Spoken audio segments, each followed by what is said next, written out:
বন্ধুরা, আবার চলে আসলাম আজকে একটা নতুন রেসিপি। আজকে শনিবার, নিরামিষ। তোমাদের একটা নতুন রেসিপি নিয়ে আসলাম। দেখো, আজকে আমার রেসিপি খুব নর্মাল। দেখো, নিরামিষ। এই যে সব সবজি দিয়ে, ফুলকপি দিয়ে, সব পাঁচমিশালি সবজি দিয়ে একটা আমি করব চচ্চড়ি। দেখো, এর মধ্যে লাগবে সর্ষে তেল দিলাম, তারপরে লাগবে শুকনো লঙ্কা ফোড়ন দেব। শুকনো লঙ্কা তেলটা গরম হলে শুকনো লঙ্কাটা ফোড়ন দেব। দেখো তোমরা আমি কীভাবে করি। পাঁচমিশালি আর বড়ি ভেজে রেখেছি আগে। এই যে বড়ি ভেজে রেখেছি, বড়ি ভেজে রেখেছি আগে।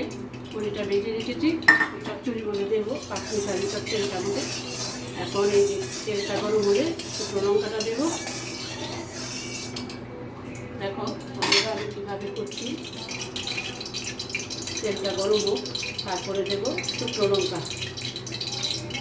তোমরা যেখান থেকে দেখছো সবাই জয়েন হও। তোমরা দেখো, আমার ব্লগে চলে এসো, আমার ব্লগটা দেখো ভালো করে। আমি কীভাবে পাঁচমিশালি চচ্চড়ি করি বড়ি দিয়ে। শুকনো লঙ্কা দিয়ে দিলাম, তারপরে পড়বে ফোড়নে কালো জিরে। এই যে কালো জিরে ফোড়নে দেবো, কালো জিরে।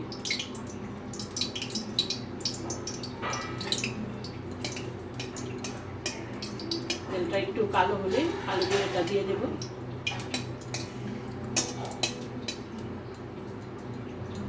কালো জিরেটা দেবো, তেলটা একটু কালো হোক। তোমরা জয়েন হও আর লাইক কমেন্ট শেয়ার করো। আমার পাঁচমিশালি চচ্চড়িটা তোমরা একবার হলেও ট্রাই করবে, ঘরে রান্না করবে, দেখবে খেতে খুব ভালো লাগবে। এখন একটু ঠান্ডার সিজন আসছে তো, এখন সব সবজি পাওয়া যাচ্ছে। পাঁচমিশালি সবজি, ফুলকপি পাওয়া যাচ্ছে। বিশেষ করে ফুলকপিটা দিলে পাঁচমিশালি চচ্চড়িটা অন্যরকম টেস্ট হয়। আর বড়ি দিলে অন্যরকম টেস্ট হয়। ফুলকপি আর বড়িটা দিলেই পাঁচমিশালি তরকারিটার মধ্যে সব সবজি, শিম, আলু, বেগুন, তারপরে পটল, বিনস, ফুলকপি, মূলো, পাঁচমিশালি সব সবজি। দেখো, এখন তো সব সবজি পাওয়া যাচ্ছে। এখন সব সবজি দিয়ে পাঁচমিশালি চচ্চড়িটা একটু মনে করো খুব ভালো লাগবে। এই কালো জিরে সম্বাদ দিয়ে দিলাম। এখন দিয়ে দেবো তরকারিটা। এখন তরকারিটা দেবো। তরকারিটা দিয়ে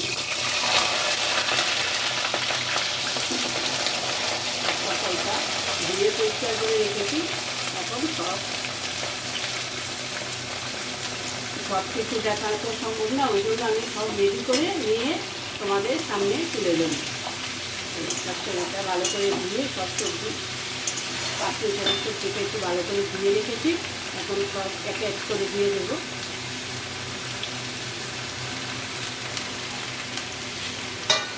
তারপরে কাঁচা লঙ্কা চিড়ে দেবো। কাঁচা লঙ্কা চিড়ে দিয়ে দিলাম। যে যেরকম জাল খায় নেড়ে দিয়ে নুনটা দেবো।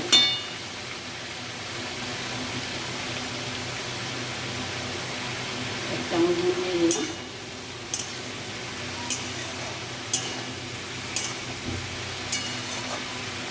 নুন দিয়ে একটু মধ্যে তারপরে আমি দেবো শুধু হলুদ দেবো, এক চামচের মতো হলুদ দেবো। আর নামানোর আগে অবশ্যই ধনে পাতাটা দেবে। ধনে পাতাটা না দিলে পাঁচমিশালি চচ্চড়িটা টেস্ট হবে না। ধনে পাতা দিলেই তরকারির টেস্টটা বেড়ে যায়। ওই জন্য ধনে পাতা নামার আগে আমি দিই।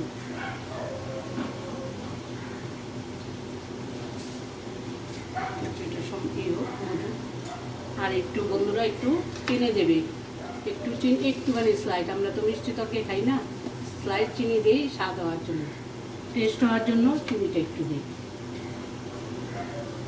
আর এই তরকারিতে একটু তেলটা বেশি লাগে।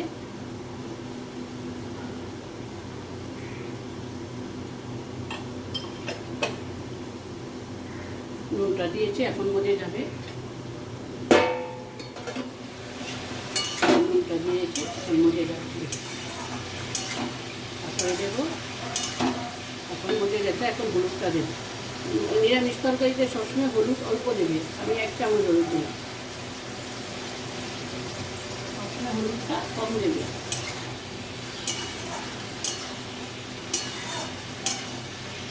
হলুদটা দিয়ে একটু নেড়ে জল দেবো, তরকারিগুলি সিদ্ধ হবে তো ওই জন্য একটু জল দিয়ে আমি ঢেকে দেবো, আবার ঢেকে দেবো।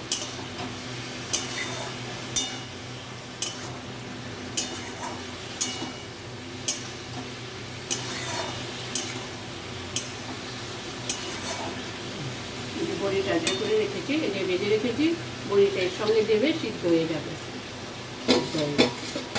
বড়ি বাজারে যে তেলটা উঠেছে ওই তেলটা দিয়ে দিলাম।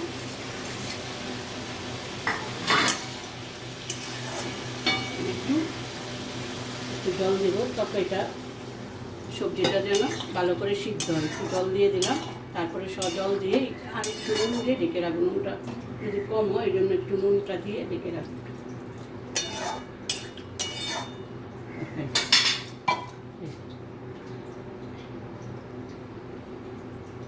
নুন দিয়ে ঢেকে রাখবো,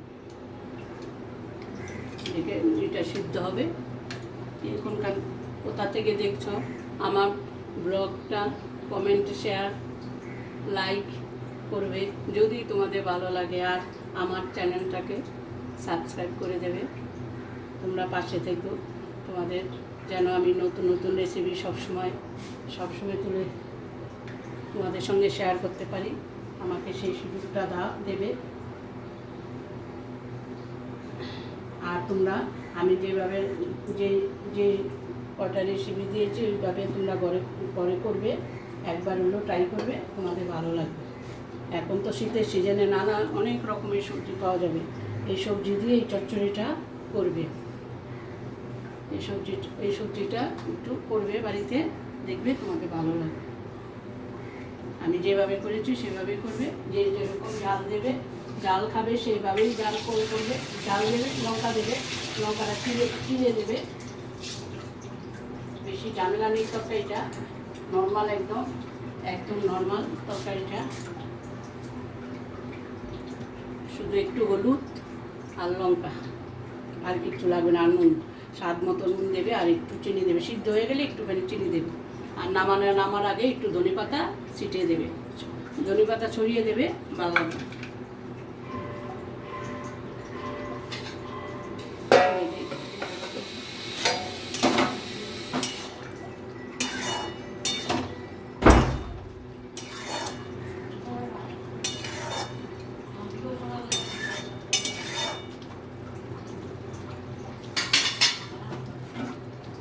আবার রেখে দিচ্ছি, আবার তোমাদের কাছে আসবো। আমার তরকারিটা সিদ্ধ, তোমরা সঙ্গে থেকো।